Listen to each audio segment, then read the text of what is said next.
gue denger ada salah satu keputusan Om Ute nih untuk berhenti jadi joki sebenarnya karena ada satu kondisi di mana teman-teman seangkatan lu nih, teman-teman tongkrongan terutama ya, banyak yang ngalamin insiden dan akhirnya itu yang diliaran, iya betul. ya Depan saya jadi banyak yang hampir 4 apa 3 orang gitu kalau nggak salah meninggal di depan saya, sisanya di rumah sakit. Anak-anak liaran yang bikin event. Terus kenal sama JRP, diajak ke tempatnya dia, nginep tempat dia, hotel dia yang sewain, dia yang modalin, dan kebetulan saya cuma bawa uang nggak seberapa gitu. Kalau menurut dia lu nekat, lu bahasa kita. Berapa kalau boleh tahu? Itu kalau dirupiahin 1,8 lah. 1,8. Iya, 1,8. Iya. Thailand sih murah tapi nggak gitu-gitu amat. Betul. Nah, karena Om Ute ini fasih bahasa Thailand, boleh dong kita tes ngomong ke warga Oboy ya kan. Ute tang yu nengroy bat kap. Oboy utang yu nengroy bat nengroy bat kap. Tapi kalau misalnya lagi event lagi kayak misalnya nggak usah event deh, Sera misalnya, gue jarang lihat lu di pedoknya orang. Itu dia. Karena lebih ke ada apa?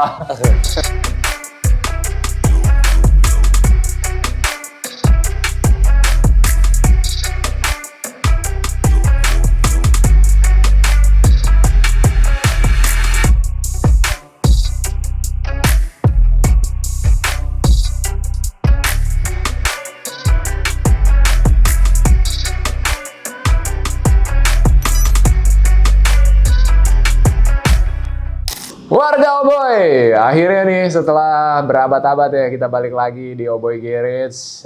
Pastinya kita akan nyeting bareng siapa lagi, the one and only Bang Ute. Siap. 73. Widih. Apa Om? Alhamdulillah baik Om. Sehat ya? Alhamdulillah sedikit sehat cuma enggak gitu. Lagi agak sumeng-sumeng ya.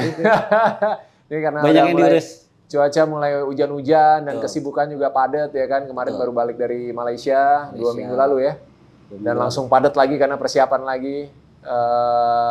Tapi Om Ute nih salah satu, kalau dilihat-lihat sekarang kan salah satu yang mungkin bisa dibilang senior ya. Di dunia drag tanah air. Senior dan masih aktif. Senior sih banyak banget ya sebenarnya. Cuma mungkin nggak semuanya aktif kan gitu. Dan sebagai salah satu yang masih aktif banget walaupun udah nggak ngejokiin. Udah lama ya nggak ngejoki? Lama, terakhir 2013-2012. Udah 10 tahun. Gila, tapi masih tetap konsisten di jalurnya dengan versinya sendiri pasti, dan selalu berusaha untuk membantu tim-tim Indonesia juga. Betul. Untuk bisa berangkat ke event-event drag internasional. Jadi tahun lalu kita ketemu pertama kali di Thailand, di Buriram. Ya, waktu itu ya. Iya, Gio. Bareng sama Dos Muffler kan, sama Abakura ya, join juga di situ, dan kita satu deret tuh pedoknya sebenarnya.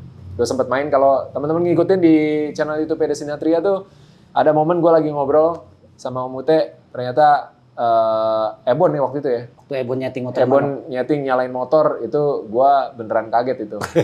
Itu rame jadi potongannya juga yang kemana-mana. Itu viral itu ya. Viral. Nah itu pertama kali kita ketemu, jadi nyaris setahun kita sudah kenal, dan akhirnya thank you nih disempetin. Sama-sama, makasih. Mampir ke Oboy Garage buat nyeting. Nyeritain yang penting-penting, asik. 73, nih nomor keramat kayaknya nih.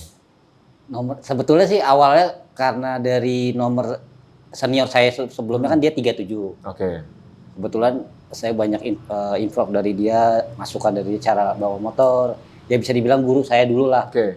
Tuh, akhirnya nomor itu kok enak kayaknya, saya pakai, saya balik. Jadi 73. Nomor balap pribadi saya. Senior yang ngajarin pakai Ninja? Pakai Ninja, betul. Siapa namanya? Nawan Loret. Nawan. Joki lawas banget itu jokinya, kalau nggak salah lupa Yusron. Iya. Lupa Yusron. Iya. Jadi dibalik akhirnya dari dibalik, situ. jadi 73, dia kan 37. Iya, terinspirasi ya. Terinspirasi, terus kalau nyamain nggak enak. Sakit tuh kayak apa ya, ngebanggain suhu ya udahlah, nomornya gue ambil, tapi kan nggak mungkin harus sama kan. Iya. Kayak dibalik enak gitu. Iya. Berarti nggak ada karena tanggal lahir atau tanggal jadian, bukan ya? Kayaknya sih itu kayak buat saya terima kasih sama guru saya. Oke. Kalau nama kan nggak mungkin, gitu kan. Kayak nomor itu yang ya nggak jauh-jauh lah acak-acakannya gitu. Jadi saya balik aja. Berarti lu tuh mulai ngedrag tuh dari 2000-an ya? 2000-an Om, yang maksudnya yang mulai keresmian itu 2000-an. 2000-an. Tapi sebelumnya memang udah dari kecil di joki liaran. Tahun berapa tuh berarti? Tahunnya lupa ya, cuma pokoknya di bawah 2000-an. 90-an akhir. Pokoknya saya pertama kali naikin motor tuh pas kerusuhan 98. 98. Itu pertama kali. Pertama kali di Kemayoran. Lagi rusuh lu naik motor? Itu awalnya nonton road race dulu. Oke. Itu kan lagi ada bakar-bakaran zaman dulu lah pokoknya. 99 baru mulai aktif liaran, ikut senior sama, karena saya dulu punya ada rumah pinggir jalan, terus bokap itu punya tempat dan kebetulan disewa sama bengkel racing, mulai di situ. Dulu banget itu. Awal-awal kenal motor. Iya. Dari sana lah ya, bengkel tongkrongan, lihat udah mulai kelihatan hobi. Jadi hobi gitu sih bener. Tapi pertama lu join lebih ke ngoprek mesin atau langsung joki? Dua-duanya Om langsung. Dua-duanya langsung. Karena kan nongkrong di bengkel itu ya kayak bantuin karena ngerasa emang depan rumah kan. Saya jadi iseng kadang habis bongkar nih tes, jadi kayak ke bawah aja dulu sih. Gitu. Berjalan lah. Jadi sambil belajar jadi mekanik, ngebongkar, mortar segala macam, ngetes juga. Jadi lengkap sebenarnya ya. Dan itu jadi bekal sebenarnya sekarang ya, ketika udah nggak aktif jadi joki. Masih bisa ke bawah jadi. Masih bisa ke bawah ya kan. Mesin paham ya kan. Ngerti lah kasar. Nyeting juga ngerti, ngobrol sama joki yang masih muda-muda juga bisa ngarahin ya kan. Berarti 2000-an itu angkatan siapa ya? 2000-an dulu angkatannya M. Saiman kalau nggak salah. Tapi M. Saiman dulu itu nggak di drag, dia di road race. Road race. Kalau dragnya? Dragnya Andre Jazz. Sekarang yang bapaknya Daryl Jazz tuh. Terus udah semuanya udah jadi mekanik sih rata-rata sama. Udah tua sih. Cuman memang saya pada saat itu anak muda pertama. Yang lain senior lah ya. Iya. Mereka kan senior. Tapi termasuk muda banget pada saat itu. Ahmad Safei juga? Ahmad Safei barengan ya. Tapi lebih karena dia lebih apa ya, lebih duluan diambil tim, jadi lebih menonjol, lebih naik duluan. Karena kan saya dulu kesempatan untuk ketemu tim-tim besar nggak ada, untuk jalur situ belum ada, cuman di liaran-liaran aja. Iya, memang lebih banyak kalau event resmi ya sebenarnya nggak terlalu banyak berubah ya. Betul. Ya itu aja sebetulnya kan dari perubahannya ya sistem kelas terus berkembang karena jenis motornya dulu nggak ada matic jadi ada matic gitu kan. Gitu sih, Om. Terus awal motor yang lu pakai waktu itu di bengkel yang depan rumah itu Jupiter sama Poswan. Jupiter Poswan belum ada Ninja sama Ereking. Belum ada Ninja. Sama Nawan lah akhirnya diajarin Ninja. Kalau Nawan tuh udah era-era udah jadi joki sebetulnya. Udah joki profesional lah ya. Profesional, udah sempat dikontrak pada saat itu. Tim pertama apa? Tim pertama di drag bike itu Overtune. Itu dulu namanya mungkin kalau pernah dengar Prokis sebelum Prokis ya. Bengkel pertamanya Ahmad Safei. Pisah ganti nama Overtune dan kebetulan saya juga udah punya bengkel, Mas Pugu itu mekaniknya sering datang ke tempat saya, udah lo kalau nggak ada bantuin gua aja kayak gitu. Akhirnya jadi pembalapnya dia. Di situ mulai karirnya. Ya, event resmi pertama berarti di dalam negeri lah ya? Iya. Keluar pernah? Keluar negeri belum. Tapi keluar daerah sering. Keluar daerah sering. Kalau dulu kan event susah, susah gitu, bisa 2 bulan, 3 bulan sekali. Iya. Terus saya ikut, dan kebetulan tim Overtune ini kalau ikut ke Jurnas. Makanya saya ikut ke Jurnas. Berapa tahun tuh di Overtune? Di Overtune saya bisa bilang 6 tahun. 6 tahun. Sampai pertengahan ya 2006-2007 lah ya. Tepatnya kurang lebih, saya lupa gitu. Karena kan berjalan saya juga belajar 2 tak sama dia karena basic awal saya 4 tak justru. Karena bawanya Jupiter. Terus karena Mas Pugu itu kan spesialis ninja dulu kan, ninjanya lumayan. Jadi belajar ninja saya sama dia.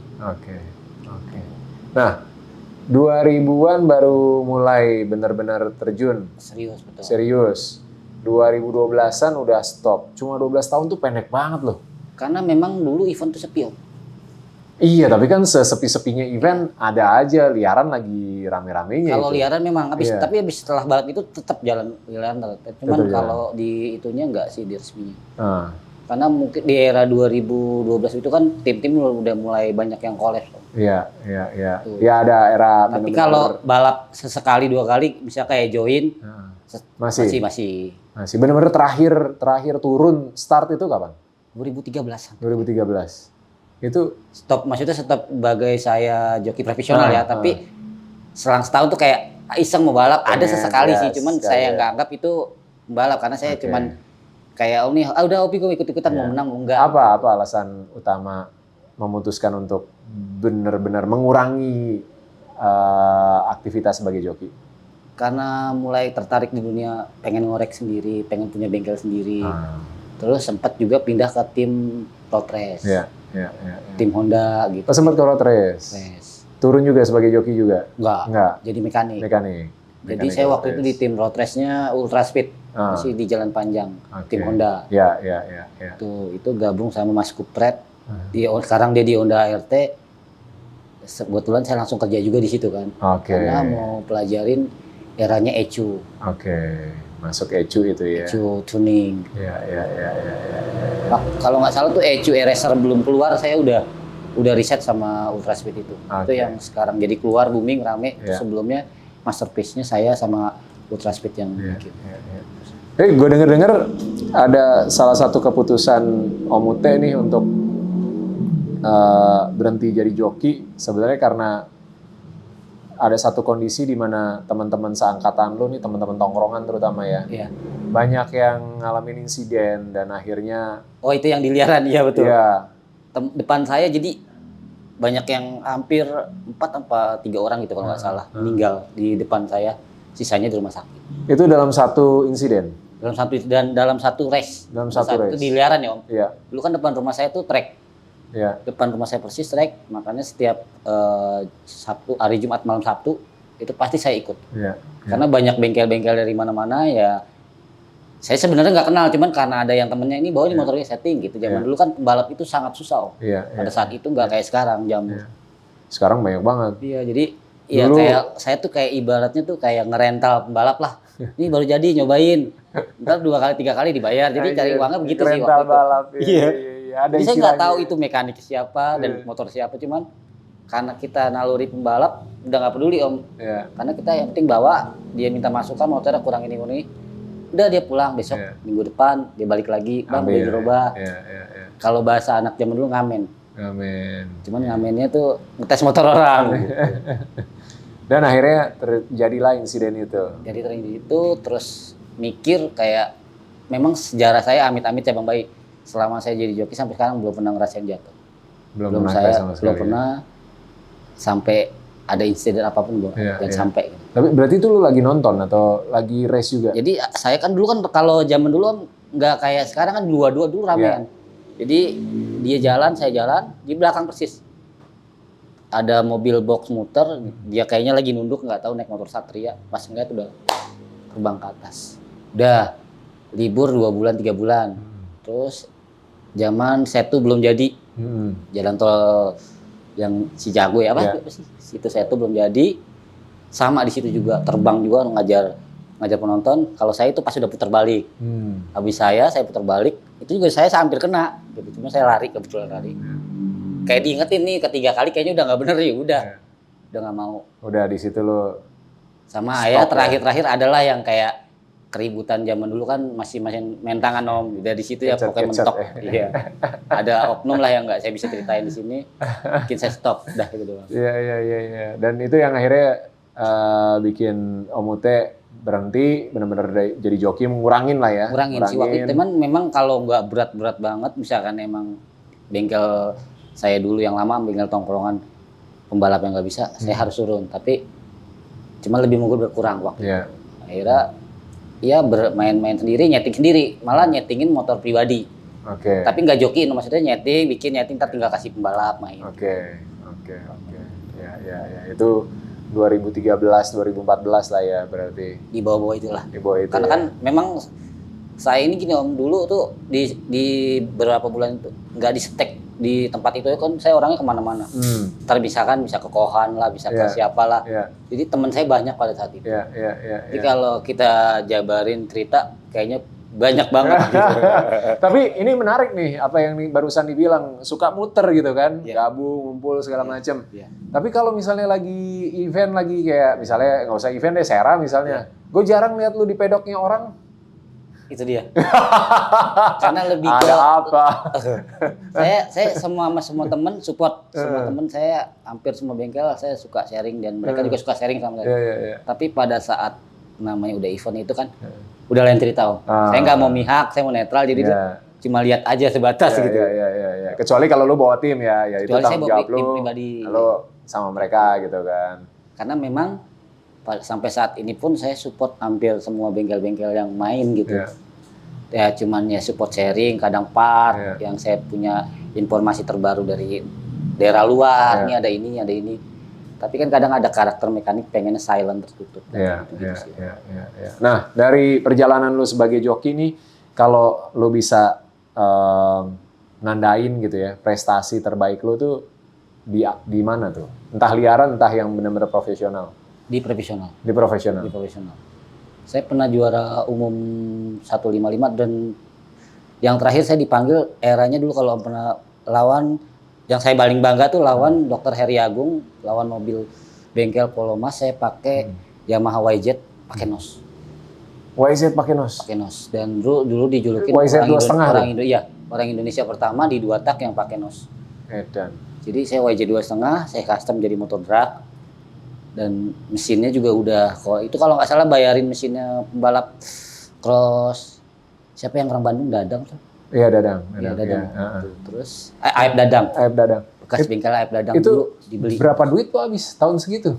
Itu motor kan mahal, itu motor bukan motor murah. Kalau itu. Nggak salah bos saya kalau nggak salah itu 350-an juta dulu. Anjir, tahun terus segitu. Nosnya Sekarang belinya mah 1M itu. Nosnya beli, saya ingat soal saya beli di Hyper Kemayoran, nitip dia beli di luar. Karena kan saya nggak tahu sistemnya gimana kalau beli di luar, saya nitip Hyper, namanya bengkel Hyper apa gitu di Kemayoran, bengkel mobil. Ada nih punya Harley. Itu sekitaran 26 juta saya dapat 4 tabung. Gila. Itu ya itulah ya, kalau udah hobi udah ini mah duit mah nggak kehitung keluarnya berapa anjir tahun segitu 350 juta. Sekarang udah MM-an kali ya. Wah, ya sekarang harga motornya udah berapa? Iya kan? YZ yang ya udah nggak diproduksi lagi kan. Kalau dulu kan terkenalnya di media cetak Om. Iya.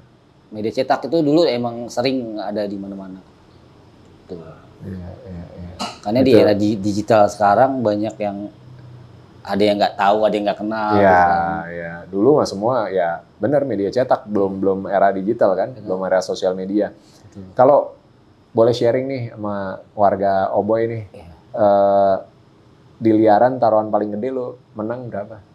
25 juta. 25 juta. Dulu banget. Tahun berapa itu? Naik motor yang lawan Sonic Thailand. Malah dulu saya lawan Thailand. Punyanya Pak Haji Saroni almarhum GMC.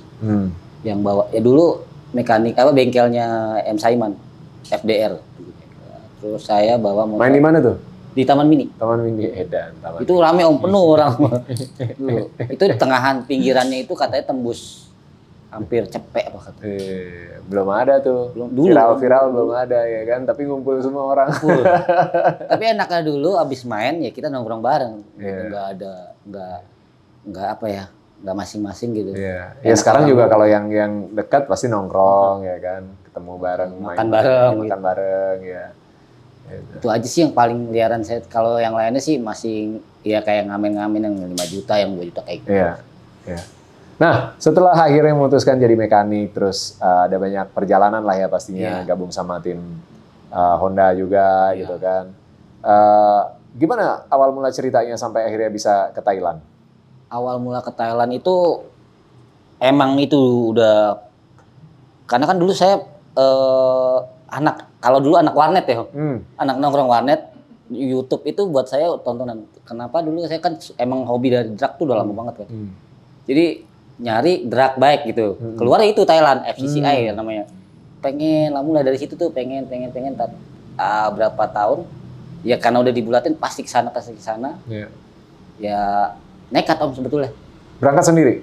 Dulu memang ada bos saya sebelumnya yang punya YZ itu mau berangkat nggak? Oke. Saya bilang belum berani. Dan itu juga saya gengsi pada saat itu. Mau ibarat saya mau nakal sendirilah, akhirnya jalan ngumpulin uang itu juga saya nengok Om, terus nanya-nanya, lihat-lihat di YouTube cara sampai saya ketik waktu itu cara berangkat ke Thailand gimana. Semua saya pelajari di YouTube. YouTube tuh buat saya guru saya banget. Pelajarin cara berangkat, terus apa aja persiapannya, terus ada temen yang udah ya berapa kali ke luar negeri, apa sih syaratnya, pakai visa nggak sih, masih murah gitu kan. Paspor belum punya tuh ya? Belum punya. Langkahnya. Karena kan mikirnya ke luar negeri itu harus punya visa, harus ya karena mungkin nggak ngerti harus ke dubes dulu lah apa, habis itu nggak ngerti. Ada temen lah yang baik. Gampang kok ke Thailand. Jadi dia bikin saya jadi oh ya udah gampang gitu. Disemangatin ya jadinya. Terus nggak tahu cara tiketnya habis berapa, terus mau kemana. Ya waktu singkat itu kayaknya pas udah selesai bikin paspor, ditanya-tanya juga mau kemana, saya bilang untungnya saya dikasih bekal sama temen mau ada balap di sana karena memang kan pada saya itu basicnya udah ada balap. Terus di sana siapa yang nanggung? Karena saya punya bekal nama-nama tim-tim Thailand di sana, ada JRV namanya, saya kenalan di Facebook. Oh, udah zaman Facebook gitu ya? Ini di mana, di Bangkok? Ternyata bukan di Bangkok. Kalau kita bilang tuh di Surabaya, dari Jakarta ke Surabaya. Jauh banget. Sampai sana bingung mau kemana. Dan kebetulan dia bikin event dekat di situ. Dekat di situ, saya juga sendirian tuh? Sendirian. Itu tahun berapa? 2014-an, 2015? Enggak 2000, di bawah 2016 loh. 2015-an kalau nggak salah. Itu ada JRV event namanya. Kenalan sama ibu itu. NGO belum ada ya, NGO ya? NGO udah ada. Udah ada. NGO udah lama. NGO itu udah mau belum. Ya, belum ada. Habis itu kan baru. Habis itu. NGO udah 13 tahun soalnya. Sekarang belum. Karena event-event di sana masih kayak SMD, JRP, terus MCC kayak gitu-gitu yang lama. Kalau NGO itu kan emang bukan event sebetulnya, komunitas. Anak-anak liaran yang bikin event. Terus kenal sama JRP, diajak ke tempatnya dia, nginep tempat dia, hotel dia yang sewain, dia yang modalin, dan kebetulan saya cuma bawa uang nggak seberapa gitu. Kalau menurut dia, lu nekat, lu bahasa kita. Berapa kalau boleh tahu? Itu kalau dirupiahin 1,8 lah. 1,8. Iya, 1,8. Iya. Thailand sih murah tapi nggak gitu-gitu amat. Betul. 1,8 dan itu nggak tahu kenapa harusnya kan nggak bisa. Ternyata pas masuk checking pertama di imigrasi juga lost aja gitu mau kemana. Saya cuma semua bekal di bawah handphone. Masih BlackBerry ya zaman dulu. BlackBerry saya ini mau ke sini, mau ke tempat ini, saya bilang gitu. Ya ada waktu itu Inggris sedikit bisa kan. Dia jemput, iya saya bilang saya dijemput. Padahal nggak dijemput, Om. Nggak tahu. Itu saya di bandara itu hampir 4 jam. Di bandara? Di bandara keluar mau kemana bingung. Dicek karena waktu itu kan nggak tahu, masih pakai ngandelin wifi-nya gitu kan. Akhirnya nanya, ada ketemu orang Indonesia, Kak pakai SIM card apa? Tuh beli di situ. Itu duit 2,5 juta ditanya kan. 2,5 juta cukup nggak ya? Akhirnya nanya, itu masih harga 95.000 pada saat itu SIM card. Mahal dong waktu itu kan. Udah ganti SIM card, mulai tahu kuota. Ngechat, saya udah di Thailand. Oh ya udah nanti dijemput, dia bilang gitu. Kamu tunggu aja di situ, kebetulan saya juga ada arah event. Paling enggak saya 4 jam mati. 4 jam nungguin. Mau ngapain, mau bingung beli apa makan, ya itu nongkrong ngopi aja. Kalau di sana dulu ada tempat koran yang boleh dilihat gitu kan. Nyari majalah motor, kalau di sini kayak majalah motor. Wah, kesini nih, ini track ini. Itu dari situ mulai. Emang bahasanya bahasa apa? Thailand. Lu bisa? Nggak bisa. Bahasa Inggris dari saat itu. Tapi tulisannya kan Thailand kan? Bahasa Thailand. Iya. Lihat-lihat aja. Lihat gambarnya aja. Gambar gitu. aja. Apapun semua saya tunjukin, mau ke sini, ini, dan saya nggak tahu itu karena tiket itu kan dulu belinya bukan di online, Om. Datang ke kayak travel gitu. Mbak, kalau ke Thailand yang Bangkok itu bener ada Don Mueng namanya. Tadi mau ke Suvarnabhumi kan. Emang mau kemana? Mau ke Bangkok. Bangkok kemana? Ya pokoknya ke Bangkok. Udah gitu, tadi itu ke Chonburi itu Surabaya. Saya pikir itu cuman kayak deket kan. Ya bego, ini cerita begonya dulu lah gitu, belum ngerti. Dan apa ya, kesana juga nggak ada misi, Om, mau apa, cuman pengen tahu gue, yang penting udah nyampe Thailand. Main aja pokoknya. Mau pulang balik lagi tuh aman. Gitu. Pokoknya memang sih persiapannya banyak ya, cuman ternyata uangnya nggak cukup sisanya. Berapa hari di sana? 4 hari. 4 hari. Ya. Untung Awal tuh ditanggung 4 tuh ya. hari, terus sebulan kemudian balik lagi Om. Oh balik lagi? Balik lagi. Itu sebulan kemudian karena dimodalin sama yang motornya itu saya bawa. Oke. Oh lu sempet nyeting di situ atau turun? Enggak. Dia yang ngarahin. Oke. Karena dia udah pernah ke Thailand bos saya katanya. Oh, oke. Lu ke bengkel ini, ke bengkel ini, ke bengkel ini, lu cari ini nih. Baru di situ mulai saya tahu. Dulu masih namanya HMF, Pung Modified, itu terkenal banget kan. Cuman eranya road race, di sana kan road race NSR. Asia ke bengkel ini, ke bengkel itu. Nah dari situ kan dibawa ke tempat-tempat setting, terus ke tempat event, itu 2 minggu kalau nggak salah. Baru saya mulai bergerak, kayaknya asik juga nih, terus kebetulan ketemu orang sono kan baik-baik om tahu sendiri. Iya. Ya udah sering waktu berjalan, kenal Mano, kenal HBY, bahkan pertama kali yang bengkel ninja saya datang itu HBY. Karena HBY dia bilang orang Asia dan orang Asia lah, orang negara lain lah, maksudnya negara di luar Thailand yang baru datang saya pertama. Bang G masih lebih muda lah ya. Bang G masih lebih muda. Agak muda. Agak muda sekarang. Terus masih main Nopadas juga kan jam. Iya. Situ terus bos saya bikin ninja pertama kali di situ. Bikin ninja, beli, bingung bawanya pulang. Itu yang sebulan itu terus lu bikin motor langsung bos lu? Baru nanya bikin habis berapa. Jadi baru beberapa kayak cuma ngambil knalpot, blok gitu. Karena kan waktu setelah itu bulan depan lagi tiap bulan jadi disupport terus sama bos saya pertama. Oh, tiap bulan jadinya jalan. Pulang bawa spare part. Iya, karena udah ada spare part. Sisanya udah saya sendiri. Awal-awal lu pulang bawa spare part nggak ditanyain? Tanyain. Itu dibayar. Saya bayar gede itu, 7,5 juta. Di Bea Cukai Indonesia. Bea Cukai. Kena kan dulu mikirnya nggak tahu. Iya, ketahan. Pertama yang ketahan itu di bandara Thailand baterai, saya nggak tahu. Nggak boleh baterai. Sama oli. Terus diapain tuh? Ditahan di bandara. Buang. Terus saya bilang, bos gimana bos? Udah nggak apa-apa, oli buang aja. Lagi ngapain sih lu bawa oli? Katanya suruh pakai oli ini di sini di Indonesia nggak ada. Yang namanya gearbox, dia bilang ntar bisa cari di Toda kata bos. Udah buang aja buang. Sama baterai gitu lithium. Iya. Tuh CDI debat tuh. CDI tadinya nggak boleh, akhirnya boleh dari koper pindahin ke tas. Tuh CDI bawa CDI HB pertama tuh saya bawa ke Indonesia. CDI yang legendaris itu. Legendaris. Sebenarnya itu bukan CDI HBY sih. Jadi HBY beli di orang. Karena mungkin HBY udah keras lakunya, ya itu jadi di branding CDI HBY. Sebetulnya kan nggak ada tulisan HB-nya. HCDI. Itu horsepower kuda maksudnya. Horsepower-nya. Horse CDI sebetulnya namanya, bukan CDI HBY. Gitu. Jadi HBY itu ada bikin di pabrik CDI. Nah kebetulan emang itu logonya bukan logo HBY. HBY disupport sama dia karena penjualannya bagus.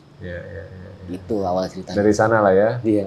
Dan akhirnya ke Thailand adalah jadi satu rutinitas.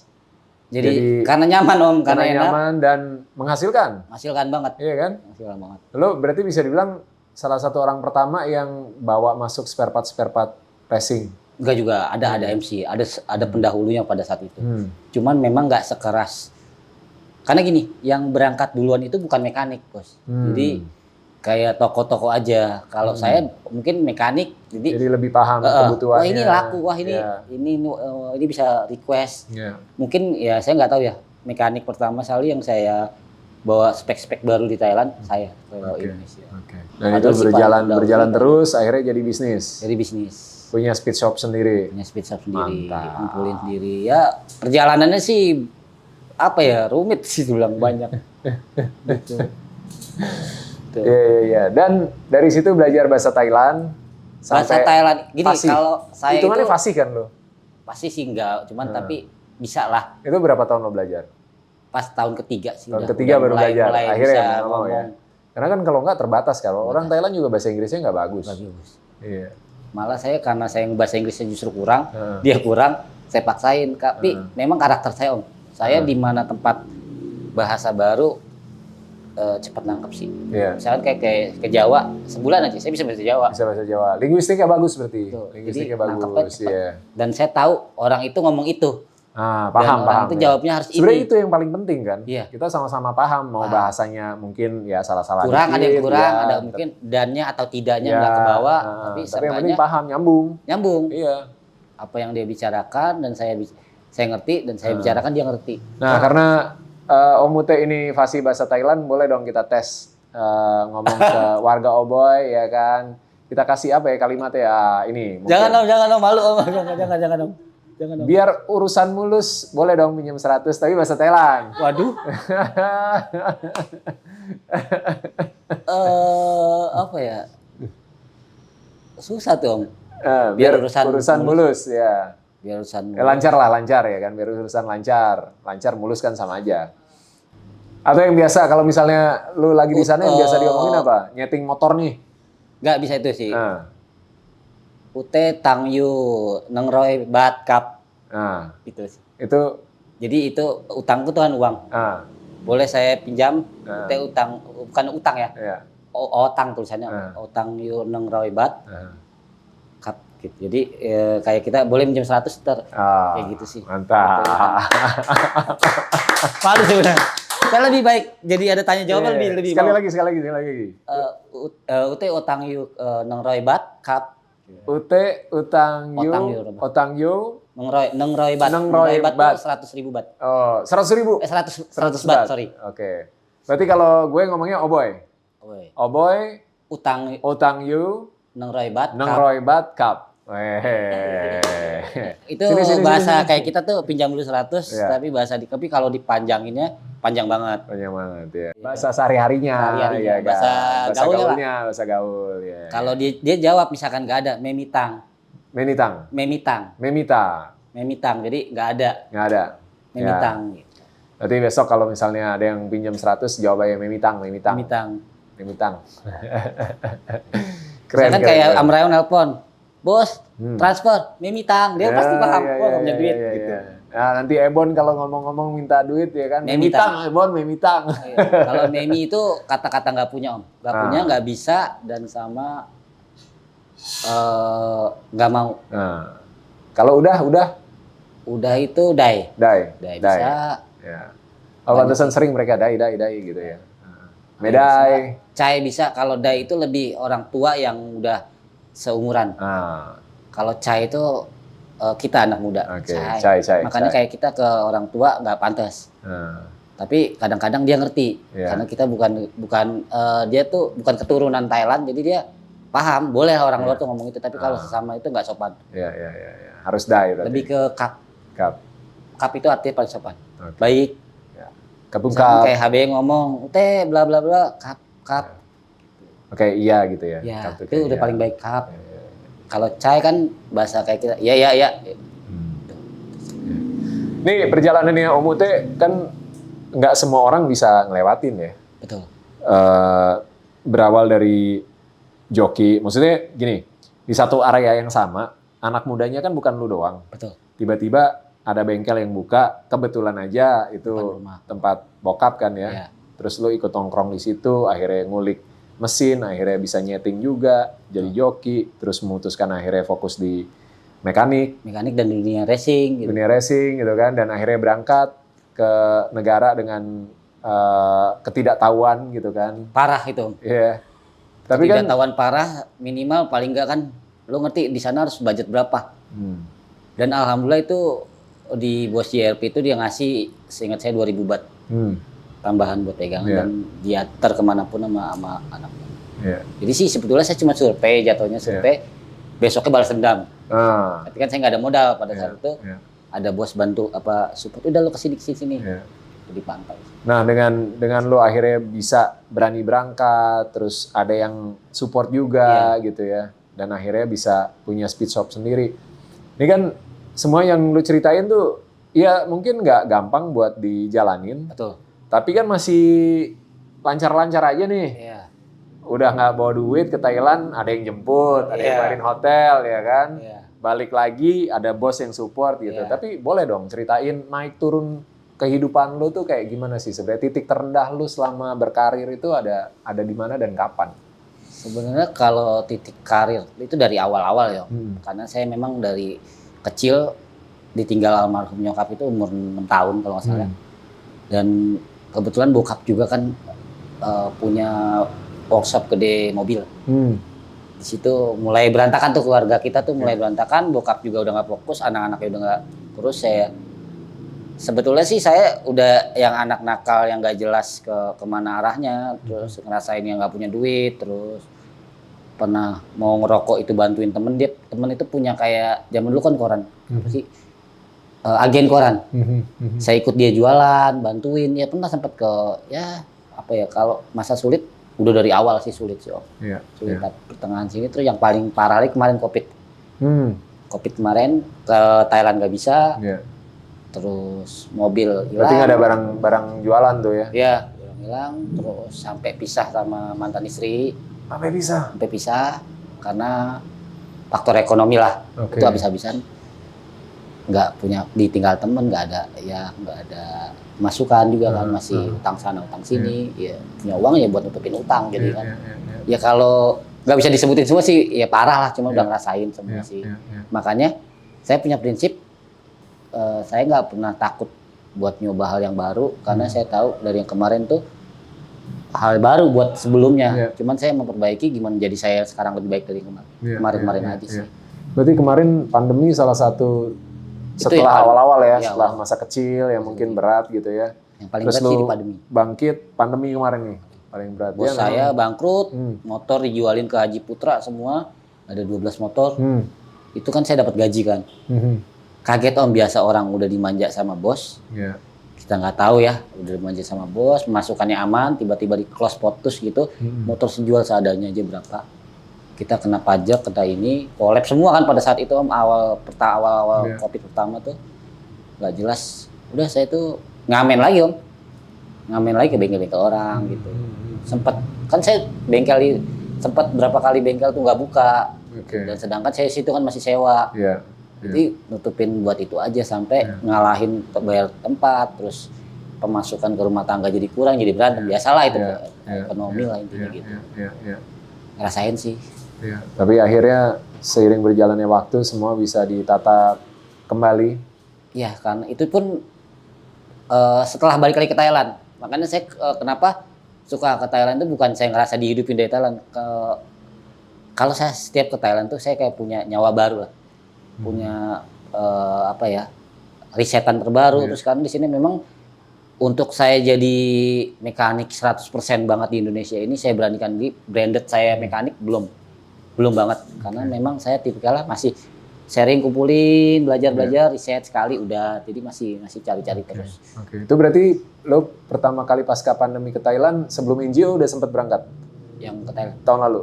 Udah sempat bolak-balik gitu ya. Begitu border buka pokoknya udah langsung jalan ya.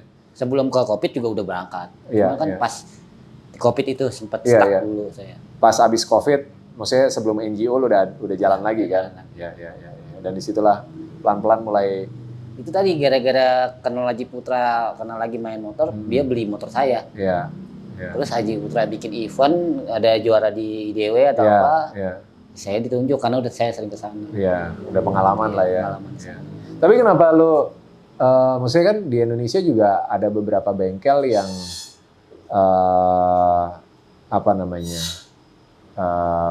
punya produk yang juga bagus sebetulnya. Betul. Kenapa lebih memilih Thailand? Oh milih kok, apa mereka memang teknologinya jauh dan kualitasnya bisa di atas kita. Betul. Teknologi untuk sementara kita bukan comfort ya. Memang nggak ada. Saya setiap bawa barang yang dari Thailand tuh nggak ada yang di Indonesia.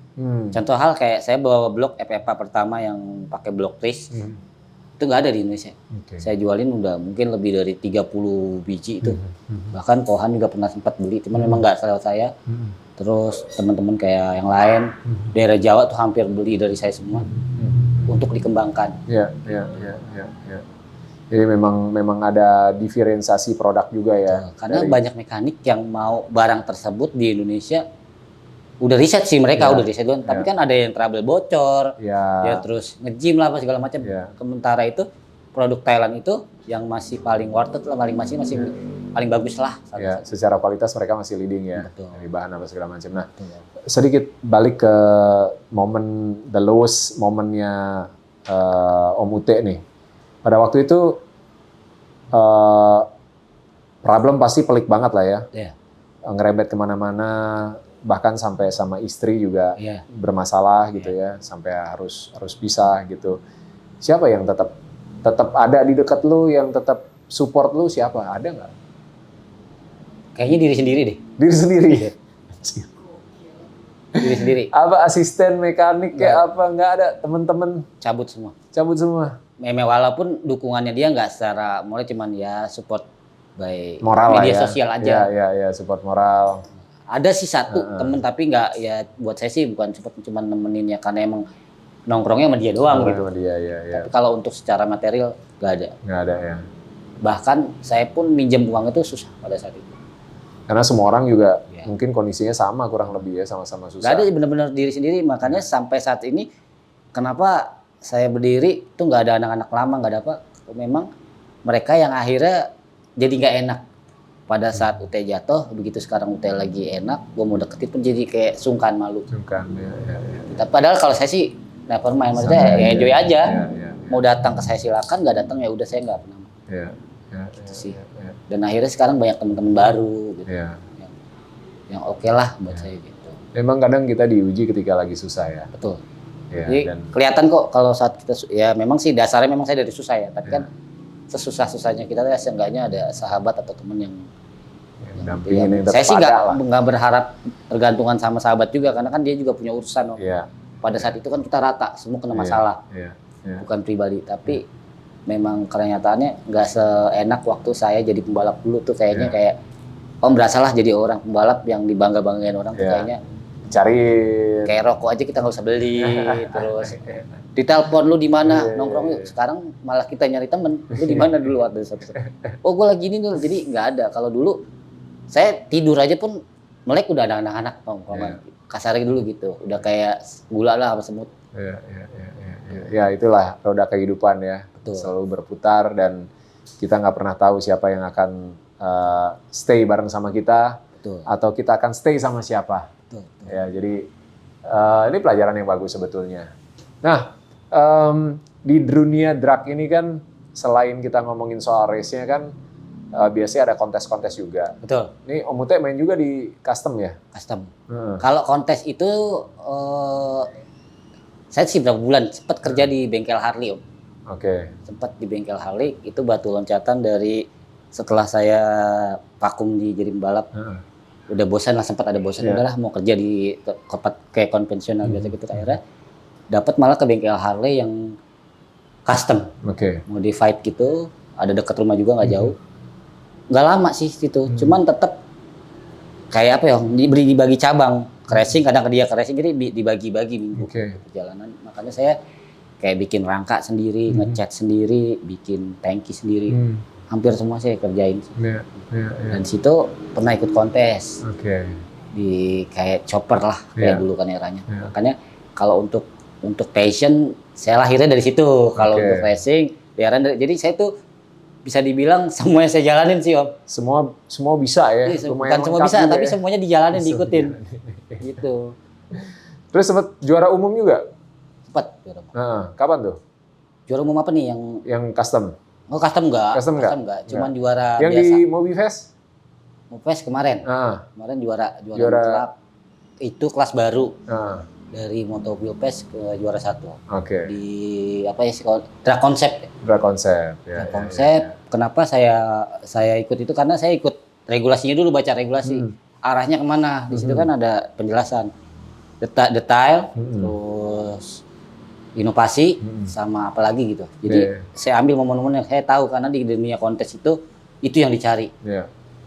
Ini masih jalan ya? Custom masih jalan ya? Custom masih jalan. Oke. Workshopnya berarti dikerjain sendiri? Ada tim juga? Ada tim juga. Berarti boleh nih OB05 lagi mau kita permakan, kita bagusin nih. boleh. Ntar kita antar aja ya. Boleh, jadi semuanya dikerjain. Kebetulan juga emang lagi cari tempat. Mau buka dalam waktu dekat, membuka bengkel bubut juga, Om. Mantap. Doain semoga lancar. Daerah mana nih? Nggak jauh, mungkin dari Cibubur situ. Oke, masih di sana ya? Masih sana. Ya. Oke, kita udah ngobrol banyak sekali perjalanan hidup, karir, the lowest point, dan juga prestasi-prestasi dari Om Ute. Nah, salah satu yang apa namanya, bisa dibilang milestone lah ya. Menurut gue sih milestone, karena bukan sembarang orang yang bisa dikasih kepercayaan untuk bawa tim. keluar. Betul. Ini berarti lu pertama kali bawa tim waktu NGO kemarin? NGO atau yang sebelumnya? ketemu. Ya, itu pertama kali. Pertama kali. Dan dari sana kayaknya ngebuka ini ya, nge-trigger, wah ternyata bisa nih. Iya. Jadi manajer ya kan? Iya, betul. Cuan lagi nih. Karena kalau dulu sih nggak kepikiran jadi manajer ya. Cuman dimintain tolong ngawal tim ini. Karena memang di situ ada manajernya juga. Kebetulan karena saya banyak kenal sama orang Thailand. Karena kan gini, kita ke Thailand pun nggak kenal tempat buat bongkar motor kan susah. Iya. Nggak sembarang tempat kan kita bisa terus nyeting segala macam ya. Dan sekarang lebih ke basah racing team, saya pegang sendiri timnya. Jadi kebetulan ya bisa dibilang dikontrak, disupport juga. Saya ngurusin tim basah racing team. Dan sempat ngomong, kita enaknya apa kalau mau ikut beneran sih Asia, bos. Oke. Jadilah ke Malaysia. Malaysia juga undangan sebetulnya dari Mas Wawan dulu ya, Bakura. Terus bos saya diajak juga, saya manajerin juga. Kalau dibilang berhasil sih nggak berhasil ya kemarin di sana. Karena eventnya itu cross major lah, hujan lah gitu. Jadi diambil hit pertama, kita nggak bisa ngelak lagi Pak, karena izinnya panitianya itu cuma saat itu doang terakhir. Ya karena kondisi cuaca ya. Ini mulai hujan. Jadi sorry kalau agak berisik ya. Tapi seru kan? Maksudnya bawa tim ikut kejuaraan ya internasional lah atau kejuaraan di luar lah. Ya, ada kebanggaan sendiri. Ya, kebanggaan tersendiri ya. Ini berarti ke depan bakal rutin berangkat keluar bawa tim Indonesia. Rutin. Sebetulnya kan tadi mau ikut ke Filipina juga. Ya. Karena saya diundang sama bos JRP Thailand. Kebetulan itu terlalu mepet sama Malaysia, jadi saya ngalah. Ya, memang harus milih salah satu. Kayak kemarin Kohan juga kan akhirnya milih, yaudah Filipina tapi Malaysia nggak berangkat. Gitu. Dan sekarang akhirnya saya juga ngebuka buat teman-teman yang mau minta tolong lah kasarnya, mau coba nggak event NGO aja sih, kan event lain banyak. Kalau misalkan ada kesempatan pengen, saya mau berangkat ke Thailand, sharingnya gimana atau saya harus apa atau bisa nemenin saya, bisa kok. Bisa ya, ngubungin Om Ute kan. Bisa. Pasti tahu sosial medianya segala macam, kontak aja langsung dibantuin. Gitu. Kira-kira buat sekali berangkat, kalau bawa satu motor, satu joki, habis berapa tuh? Kalau Thailand? Skala kita ngomong di sana 2 minggu ya. Itu pernah saya ngitung 100 jutaan. 100 juta? Itu udah sewa all in ya? All in. Udah hotel, transportasi, makan, bagasi, sewa overweight pasti kan? Overweight. Sewa tracknya buat latihan, semua tuh ya? Kurang lebih 100. Ya, cepean lah. Nah, lo ngebangun motor ya segituan sama nyeting-nyeting beres ya. Kebayang lah kalau owner atau bengkel yang aktif gitu ya, ikut balap gitu ya, habisnya berapa ya kebayang. Kebayang. Betul ya kan? Memang ya bisa dibilang racing itu ya nggak ada budget pakem sih. Ya, semua tergantung. Betul, beda sama kontes. Ya. Kalau kontes kan ada budget pakem karena apa? Kita tahu apa yang kita mau pakai. Ya. Tapi kalau di racing itu kan kita nggak spek A, ternyata lawannya lebih naik lagi spek, kita harus naik lagi. Iya. Nggak ada belum kita nyeting hari ini misalnya karena dipakai kan? Betul. Ada trouble, spare part ganti, ya kan? Ganti. Nah, terus udah spare part ganti, wah berarti besok harus nyeting lagi, nambah lagi tuh, ya kan? Argo jalan terus. Makanya saya bilang nggak ada budget mentok. Kalau bisa spare budget deh. Harus siap-siap lah, ya kan? Siap-siap. Intinya sebenarnya kalau buat gue sih kepuasan ya. Kepuasan, betul. Ketika udah bisa turun race, ya alhamdulillah kalau bisa berprestasi. Tapi kalau enggak, ikut event aja udah senang banget sebenarnya. Nah, berarti besok NGO Thailand berangkat? Berangkat. Bawa siapa? Saya bawa 2 tim, timnya Abakura, Tridharma Abakura sama Basa Racing Team. Dan Basa Racing Team itu kebetulan tim saya sekarang. Yang tadi kamu udah bilang ya? Ya. Bosnya siapa sih? Yang mana nih? Basa. Basa itu orang Aussie, cuman sampai saat ini saya belum ketemu. Lah, terus itu gimana? Kenalnya juga di Australia, Australia. Oke. Kenalnya juga di media sosial, ada orang nggak tahu fake account, IG-nya tuh nggak jelas, maksudnya cuman kayak icon boneka-boneka gitu. Oke. Om, boleh minta nomor telepon nggak gitu doang. Pada saat itu boleh. Kira-kira saya mau bikin ini kemana ya? Saya mau buka tim gitu. Dia orang sana atau orang Indonesia? Yang tinggal di sana. Indonesia. Cuma orang Indonesia tinggal di sana. Tinggal di sana. Suka racing. Oke, minta dibikinin tim. Tadinya dia sih ada bengkel mobil, maksudnya dia main mobil. Oke. Di Aussie juga main mobil. Oke. Terus kayaknya seru mau ikut-ikutan kayak gitu kan. Iya.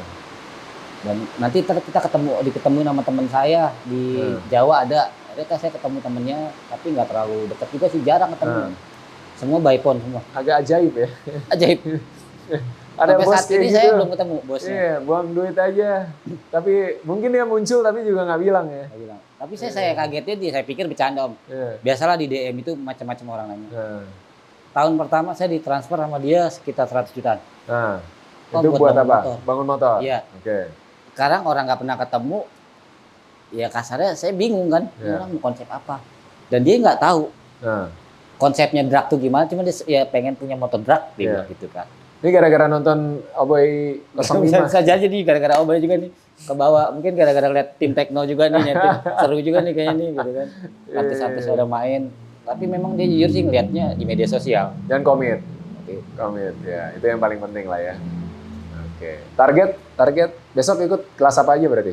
Ikut di 59 Open, berat 105, di 201, terus 402. Dan EPPA 201, 2 tak.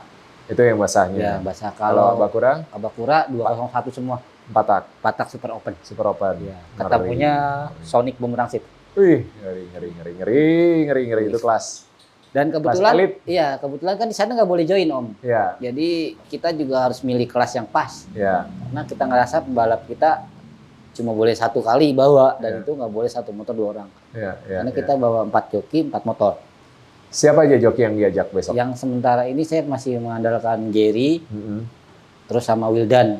Lagi satu lagi masih nego-nego sampai saat ini masih milih lah siapa nih. Gitu. Karena kan kita mau ajuin buat invite-nya dari NGO kan, buat surat. Makanya besok pagi, nggak pagi lah, ya mungkin besok pagi subuh lah saya berangkat ke Thailand buat urus ini semua. Udah berangkat besok? Iya. Ngurusin dulu. Aturan hari ini. Tapi kita cegat dulu ya kan? Sini dulu mampir. Demi Oboy nih. Mantap. Mudah-mudahan lancar ya. Amin.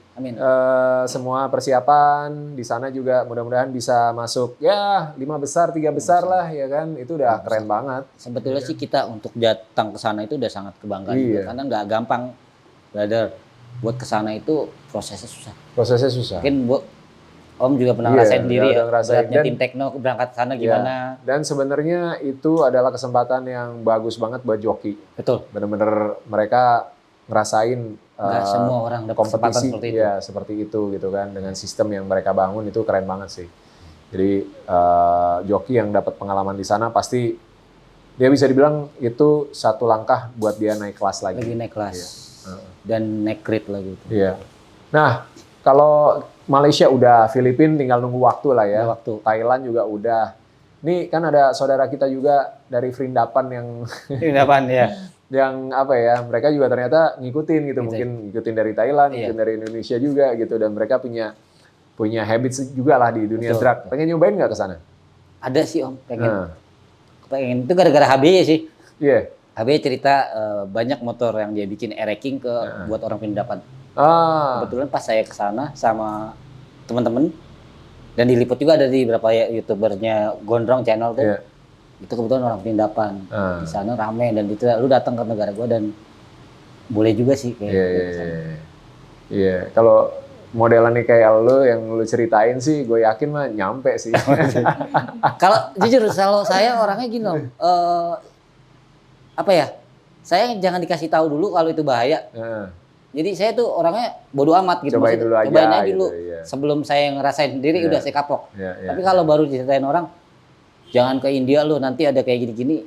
Nggak terlalu banget. Maksudnya kecuali kayak ditakutin tuh malah saya mikir maju mundur.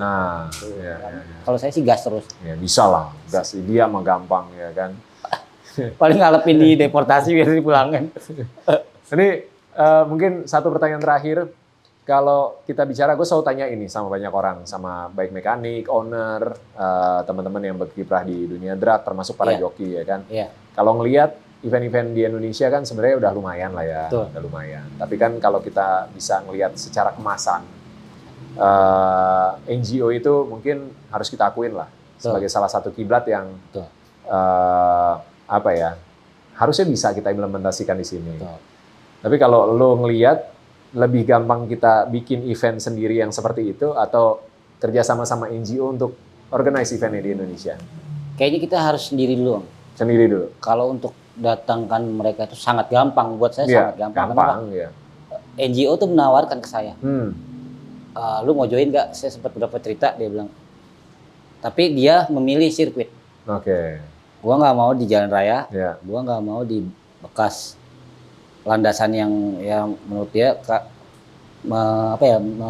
merugikan pembalap sama motor. Yeah. Gue pengen sirkuit. Kebetulan saya bilang, saya kasih link Sentul, gimana disurvei sama dia, mungkin secara digital sama dia atau di review, boleh masuk. Tapi itu jadinya 402 Yeah. itu sama Yeah. 201. Yeah.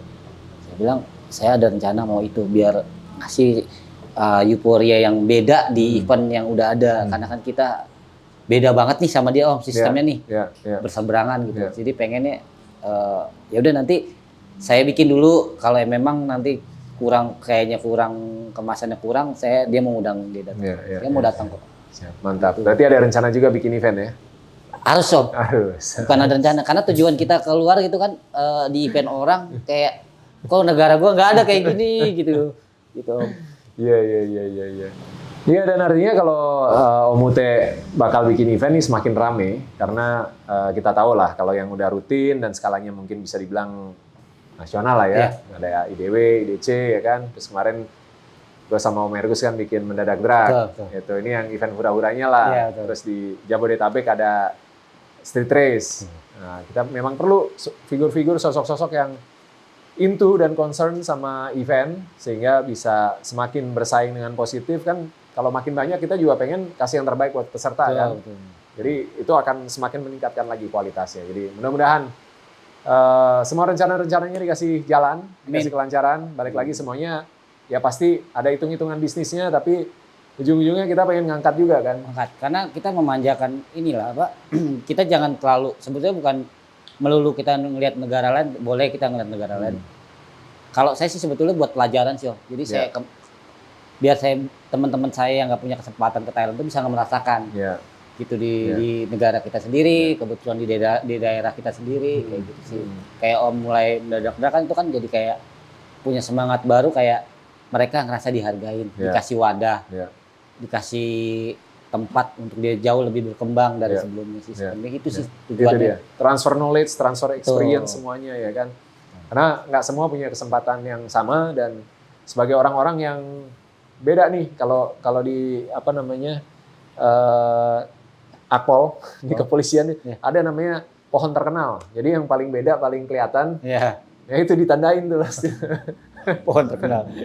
Lo kan juga sebagai orang yang bisa berangkat ke Thailand ya kan, walaupun bukan satu-satunya, tapi kan satu di antara sedikit yang bisa gitu dan konsisten sampai sekarang gitu kan. Alright, itu dia cerita-cerita yang penting yang bisa di-sharing di kesempatan kali ini di Nyeting bareng sama Om Ute yang sudah meluangkan waktunya datang ke sini untuk ngobrol bareng. Nggak apa-apa lah ya, mati udah mau closing kita. Jadi safe flight ya Om, buat besok. Sama-sama. Sekali lagi terima kasih udah mampir. Semoga sukses juga buat Om. Sama-sama kita keep in touch terus. Rencananya apa yang mau direncanain. Nanti balik dari Thailand kita ngobrolin konsep buat 05. Asik. Ya kan? Tangki kemarin gue udah beli. Odi kan dari Thailand kemarin tuh, gue beli tangkinya. Nah nanti udah tinggal dipasang, ntar kita cat sekalian rangka segala macem ya, kita rapihin semuanya biar ya paling nggak mungkin kalau balap jarang-jarang ikut, kalau kontes bisa menang lah. Sama Om. Oke, sampai ketemu lagi ya di Nyeting berikutnya. Ya teman-teman.